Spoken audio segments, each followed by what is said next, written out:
vamos a llevar la cuestión a la geopolítica. Entiendo que mucha gente que es favorable a la estancia de España en la Unión Europea lo es por entender que España es inseparable de alguna forma de lo que llamaríamos una cultura europea, que clásicamente se define como el fundamento de la filosofía griega, el derecho romano y la moral cristiana. Son tres hitos históricos sin precedentes. La filosofía griega, el relacionar, por ejemplo, la ciudadanía con el logos, ¿no? Con el conocimiento, el derecho romano, cuyos logros son de sobra conocidos, y la moral cristiana, ¿no? Tres logros claros que, sin embargo, la Unión Europea no parece ser el continuador, el heredero civilizatorio más fiel y más legítimo de ellos. Hemos visto estos días, por ejemplo, los comentarios del ministro Escrivá. Supongo que se habrán enterado de ellos cuando habla sobre un cambio cultural, buscar un cambio cultural para que la gente pueda retrasar su edad de jubilación hasta los 75 años. Luego el ministro se ha disculpado afirmando que no quiere hacer una legislación en la cual la edad de jubilación sea de 75 años, sino que lo que busca es un cambio cultural. ¿A qué se refiere con ese cambio cultural? Es un cambio cultural, a mi entender, hacia la cultura que impera a día de hoy en la Unión Europea, que no es esta cultura que hemos definido de la filosofía griega, el derecho romano y la moral cristiana, sino que es una cultura del productivismo, una cultura de la subordinación de la vida de los pueblos a la vida económica.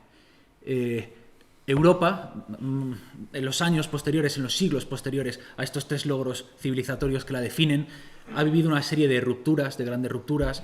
El luteranismo, la ética luterana, que tiene mucho que ver con esto de la subordinación de la vida cultural a la vida de la producción económica.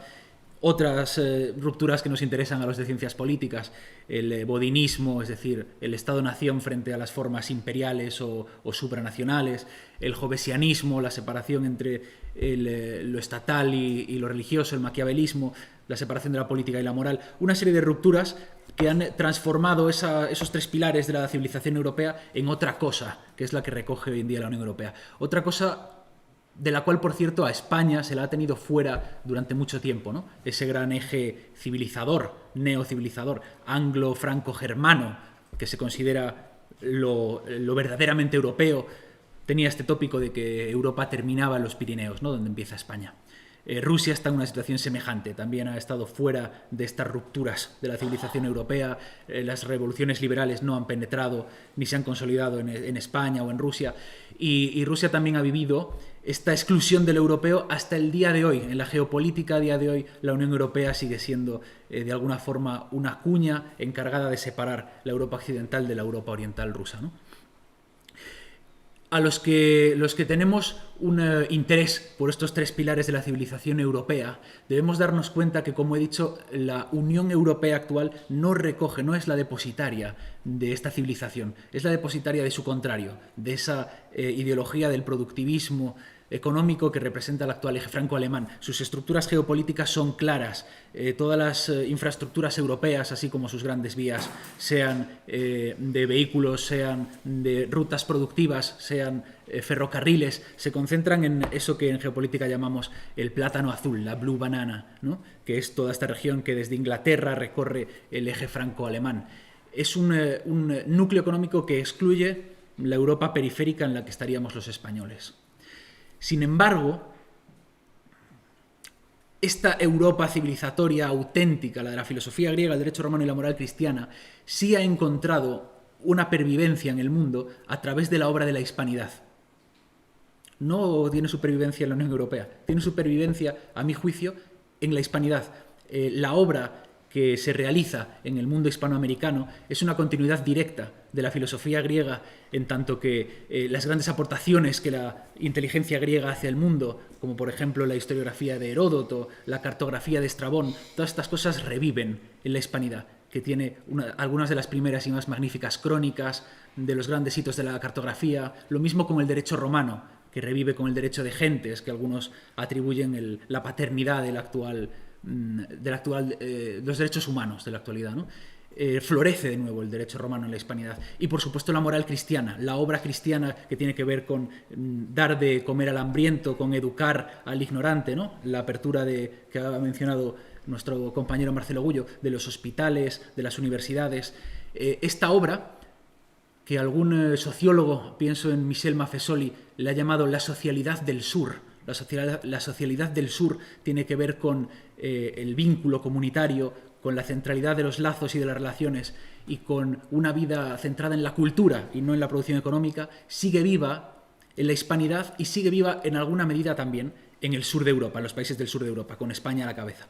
Por lo tanto, para concluir, mi propuesta geopolítica para los que tengamos un verdadero interés en esta civilización europea no es necesariamente encauzada por la Unión Europea, sino por una política exterior sólida de España con el resto de los países de la hispanidad, por un lado, y si se quiere, como los que levantaban la mano al final, tener algo todavía que hacer en la Unión Europea o en Europa, tendría que ver con la relación de España con los países del Mediterráneo, lo que la Unión Europea despectivamente llamaba los PIGS, Portugal, Inglaterra, al contrario, Irlanda, Italia, España, Grecia, o bien con una relación de Europa con Rusia, esa otra gran excluida, ¿no?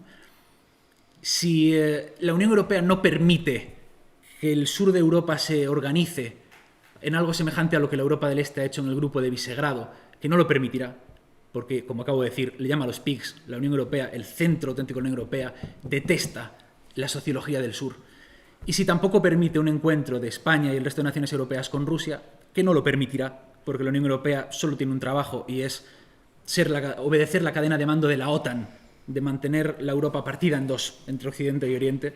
Si la Unión Europea no permite ninguno de esos dos encuentros, ni la del Mediterráneo, ni la de la Unión Europea, ni la de Europa con el mundo eslavo, la única salida geopolítica, cultural, económica, macroeconómica de España está con el resto de los países de la hispanidad. Y esto es el conflicto que veremos en los próximos años. Si España intenta ser algo, hacer algo, poder emitir deuda, poder salir de la crisis en la que estamos, no va a ser porque Europa lo permita.